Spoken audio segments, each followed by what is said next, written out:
Saint Martin নিয়ে রীতিমতো নজিরবিহীন তুলকালাম কাণ্ড ঘটে যাচ্ছে। আমাদের এই বিশাল ঐতিহ্যবাহী প্রবাল দ্বীপটি সারা বিশ্বের মানচিত্রে অন্যতম আকর্ষণীয় একটি দ্বীপ। মূল ভূখণ্ড থেকে কিছুটা দূরত্বে হলেও এর যে অতি প্রাকৃতিক বা নৈসর্গিক যে দৃশ্য এবং মোহময় এর যে প্রাকৃতিক সৌন্দর্য, তার সঙ্গে এই দ্বীপকে কেন্দ্র করে যে ভূতাত্ত্বিক যে গুরুত্ব আমাদের রয়েছে, সেটির যে তুলনা বিশ্বের অপর যে গুরুত্বপূর্ণ দ্বীপাঞ্চল রয়েছে মূল ভূখণ্ডের সঙ্গে তার চেয়ে অনেক অনেক বেশি।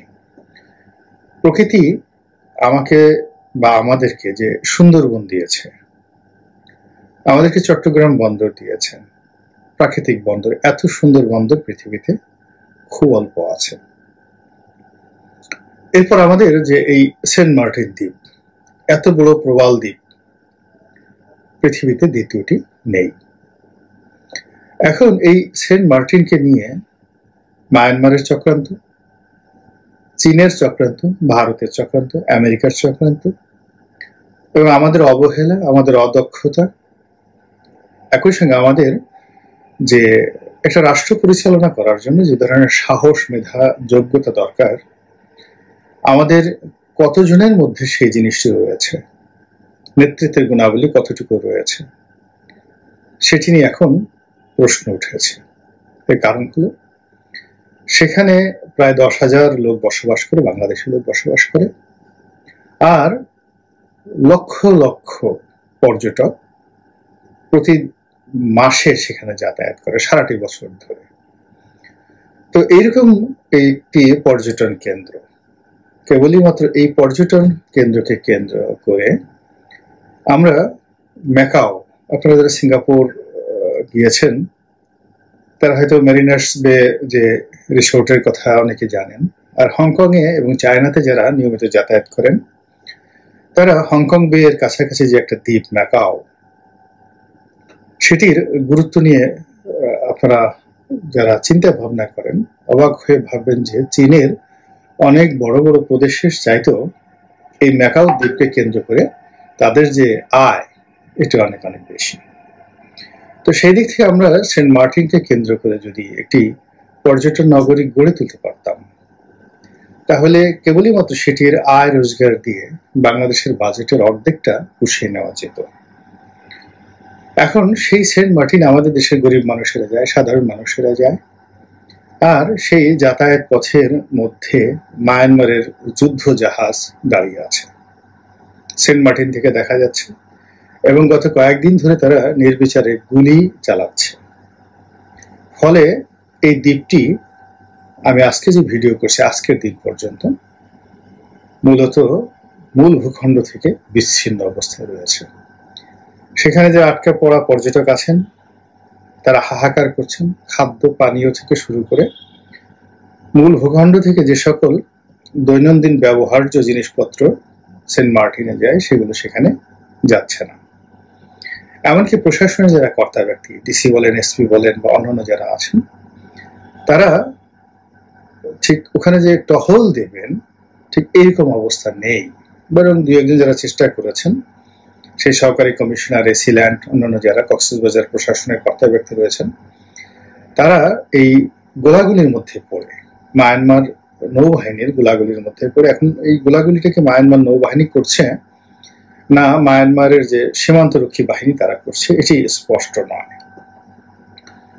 তা আমরা এই বিষয়গুলো দেখছি, এবং সঙ্গে সঙ্গে যারা রাজনৈতিক নেতৃত্ব, সামরিক নেতৃত্ব আছেন আমাদের দেশে, তাদের দক্ষতা, অভিজ্ঞতা, যোগ্যতা নিয়ে সঙ্গত কারণে আমরা প্রশ্ন করছি, এবং আমরা এখন বোঝার চেষ্টা করছি যে সেন্ট মার্টিন আমাদের কিনা, অথবা এই যে ছোট্ট একটা ঘটনা, দুটো যুদ্ধ জাহাজ সেখানে দাঁড়িয়ে আছে, কিছু গোলাগুলি করছে, তো সেই জিনিসগুলো মোকাবেলা করার মতো সামর্থ্য কি আমাদের নৌবাহিনীর নেই, আমাদের সেনাবাহিনীর নেই, আমাদের যে বিজিবি তাদের কি নেই, যদি তাই না থাকে, তাহলে আমাদের এই বাহিনীগুলোর পেছনে আমাদের যে বিপুল অঙ্কের রাজস্ব আমরা ব্যয় করি, সেগুলোর যৌক্তিকতা নিয়ে জনগণের সঙ্গত কারণেই প্রশ্ন আসবে।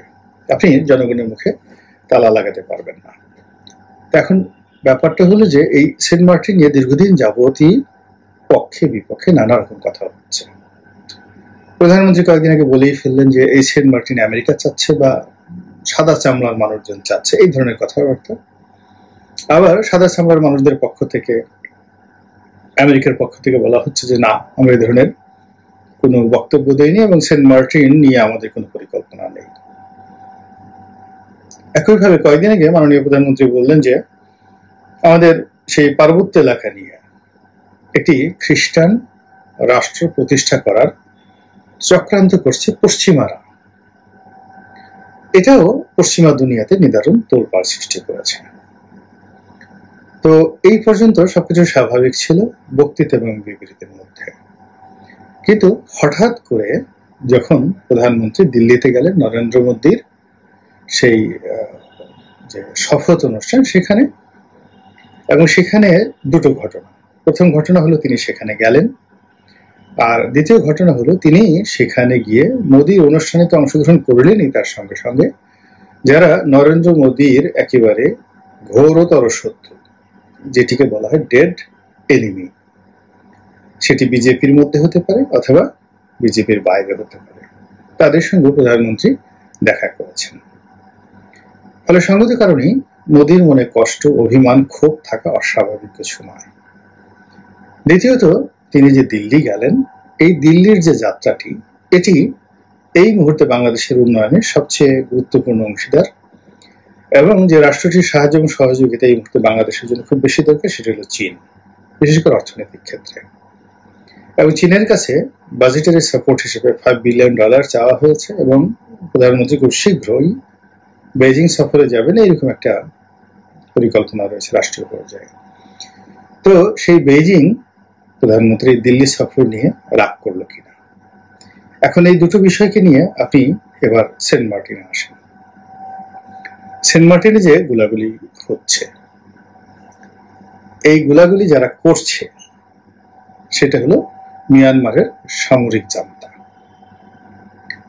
অর্থাৎ এই মুহূর্তে যারা নেপিদোতে খুব অল্প জায়গার মধ্যে ক্ষমতা, নামকা অস্তে ক্ষমতায় বসে আছে চীনের মদদে এবং ভারতের মদদে। চীন এবং ভারত ঘোরতর শত্রু, কিন্তু মায়ানমারে যে সামরিক সরকার, তাদের সঙ্গে তাদের ধরম মহরম একেবারে চরমে, ঠিক অনেকটা পাকিস্তানের মতো। যেমন আমেরিকা এবং চীন ঘোরতর শত্রু, কিন্তু পাকিস্তানের ক্ষেত্রে তারা বন্ধু।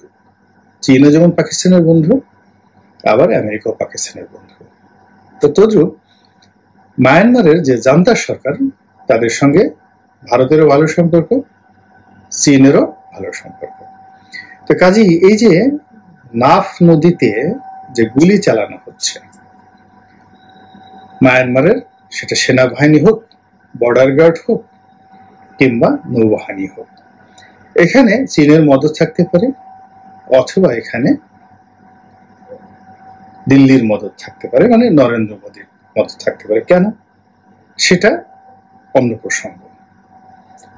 দ্বিতীয়ত যে ঘটনাটি, সেটি হলো যে এই মুহূর্তে রোহিঙ্গা নিয়ে যে সমস্যার সৃষ্টি হয়েছে, তাতে বাংলাদেশ তুলনামূলকভাবে সুবিধাজনক অবস্থানে রয়েছে। এর কারণ হলো এই যে আরাকান যে রাজ্যটি, এই রাজ্যে যে বিদ্রোহীরা জয়লাভ করেছে এবং পুরো আরাকান অঞ্চলটি যাদের দখলে, তারা যে কোনো কারণে হোক বাংলাদেশের ব্যাপারে নরম, বন্ধুত্বপূর্ণ, এবং বাংলাদেশে যে সকল রোহিঙ্গা জনগোষ্ঠী এখানে আছে, তাদেরকে সেই আরাকান রাজ্যে ফিরিয়ে নেওয়ার ব্যাপারে বর্তমানে এই আরাকান আর্মির যারা কর্মকর্তা, তারা বেশ উদার। কিন্তু এই রোহিঙ্গাদের একটা বিরাট অংশ কিন্তু এখনো সেই আরাকান রাজ্যে রয়ে গেছে মায়ানমারের যে সামরিক সরকার, তাদের সহযোগী রূপে, এবং এদের সঙ্গে আরাকান আর্মির রীতিমতো যুদ্ধ হচ্ছে। কাজেই বাংলাদেশে যারা রোহিঙ্গা আছেন বা মায়ানমারে যারা রোহিঙ্গা রয়েছেন, এদের দুই গ্রুপের সঙ্গে কিন্তু আরাকান আর্মির সম্পর্ক ভালো নয়। এক, 2 নম্বর হলো আরাকান আর্মির সঙ্গে চীনের খুব ভালো সম্পর্ক আছে, কিন্তু ভারতের সম্পর্ক একেবারে দাকুমলা। তো সেক্ষেত্রে এই যে বাংলাদেশকে কেন্দ্র করে আরাকান আর্মির যে একটা বন্ধুত্ব হচ্ছে এবং এখানে একটা বলয় তৈরি হচ্ছে, এই বলয়টা ভেঙে দেওয়ার জন্য প্রথমত ভারত খুব একেবারে অ্যাক্টিভ। দ্বিতীয়ত এখানে চীনও অনেকটা নাক গলানোর চেষ্টা করবে, এটাকে নিয়ে খেলার চেষ্টা করবে, এবং সেই খেলার প্রেক্ষাপটে এখন এই যে একটা ক্রিটিক্যাল মোমেন্ট চলছে বাংলাদেশে, এই ক্রিটিক্যাল মোমেন্ট এই গোলাগুলি যদি হয়ে থাকে তাহলে সত্যিকার অর্থে বাংলাদেশের জন্য এটা পরিস্থিতির মোকাবেলা করা খুবই কঠিন একটা বিষয়। মায়ানমার একটা যুদ্ধবাস জাতি, এখানে অনেকগুলো জাতি উপজাতি দীর্ঘদিন যাবত তারা পরস্পরের বিরুদ্ধে যুদ্ধ করছে, যুদ্ধ করতে করতে এরা মরে যায় আর যুদ্ধ করতে করতে এরা বেঁচে থাকে। তো যে কোনো একটা ওসিলায় তারা বাংলাদেশের সঙ্গে যুদ্ধ করতে চাচ্ছে, আবার অনেকে বাংলাদেশের সঙ্গে আরাকান আর্মির কিংবা মায়ানমারের যে কেন্দ্রীয় সরকারের যে সেনাবাহিনী তাদের একটা যুদ্ধ বাঁধিয়ে দেওয়ার চেষ্টা করছে। এটা মায়ানমারও চাচ্ছে এবং আরাকান আর্মিও চাচ্ছে, একই সঙ্গে চীনও চাচ্ছে আর ভারতও চাচ্ছে। তো এই যে একটা পুরো সামরিকভাবে পুরো অঞ্চলটি একটি ডেঞ্জারাস জোনে পরিণত হয়েছে। এই ডেঞ্জার থেকে রক্ষা পাওয়ার জন্য যে মিলিটারি ইফেক্টিভনেস দরকার, অর্থাৎ সেনাবাহিনীর যে সক্ষমতা দরকার, যে ট্রেনিং দরকার, যে অস্ত্র দরকার, যে সাপ্লাই চেন দরকার, এখন এটা তো আমাদের নেই। আমাদের অস্ত্রের একটা বিরাট অংশ আমরা চীন থেকে আনি। এখন চীনের অস্ত্র দিয়ে, চীন আমাদেরকে যে অস্ত্র দিচ্ছে বা আমরা যাদের কাছ থেকে কিনছি তার চেয়ে অনেক অনেক ভারী অস্ত্র মায়ানমারের হাতে রয়েছে উইথ ট্রেনিং। তো কাজে সেই জিনিসগুলো নিয়ে আমরা মায়ানমারের সাথে পারবো না। এমনকি আমরা আরাকান আর্মির হাতে যে সকল অতি ভারী চীনা অস্ত্র রয়েছে, রাশিয়ান অস্ত্র রয়েছে এবং যে সকল আমেরিকান অস্ত্র রয়েছে, সে তুলনায় আমাদের বাহিনীগুলোর হাতে কি পরিমাণ ইফেক্টিভ অস্ত্র রয়েছে আমরা কিন্তু সেটা জানি না। ফলে কি হচ্ছে, ওই যে ডেঞ্জার জোন, সেই ডেঞ্জার জোন নিয়ে আওয়ামী লীগ খেলতে পারছে না। দ্বিতীয়ত আওয়ামী লীগ এই জিনিসটা নিয়ে যদি খেলতে হয় তাহলে যে নীতি দরকার, নৈতিকতা দরকার, যে অর্থনৈতিক ভিত্তি দরকার, যে গণতন্ত্র দরকার, যে সুশাসন দরকার, বিরোধী দলের সহযোগিতা দরকার, এর কোনোটাই তো তাদের নেই। ফলে কি হচ্ছে, এখানে গল্প তৈরি হচ্ছে, নানা রকম গল্প তৈরি হচ্ছে। যে যেভাবে পাচ্ছে বলছে। ওয়াদুল কাদের সাহেব বলছেন যে আমরা বসে থাকবো না, আমরা শুধু চুপ করে বসে ধৈর্য ধারণ করছি, দেখে আক্রমণ করে কিনা। যদি আক্রমণ করে আমরা নিজেরা যাব না, কিন্তু আক্রমণ করলে আমরা কাউকে ছাড়বো না। এই কথা বলে আবার তিনি পাশে অন্যান্য যে সমস্ত আওয়ামী লীগ নেতা আছেন তাদের দিকে তাকান, সবার মুখ কালো। তো এই যে একটা হ্যাফাজার্ড অবস্থা হচ্ছে, এটা আসলে সময় ক্ষেপণের কাল নয়, এটি জবাব দেওয়ার সময়, অ্যাকশনের সময়, রিয়াকশনের সময়, পাল্টা আক্রমণের সময়। এবং সেই কাজটি যদি আওয়ামী লীগ সরকার এই সময় করতে না পারে তাহলে তাদের যে জারি জুরি, তাদের যে সকল হুম্বিতম্বি, যাকে না স্থানীয় জনগণের উপর দেখানো হয়, এটি ক্রমশ হ্রাস পেতে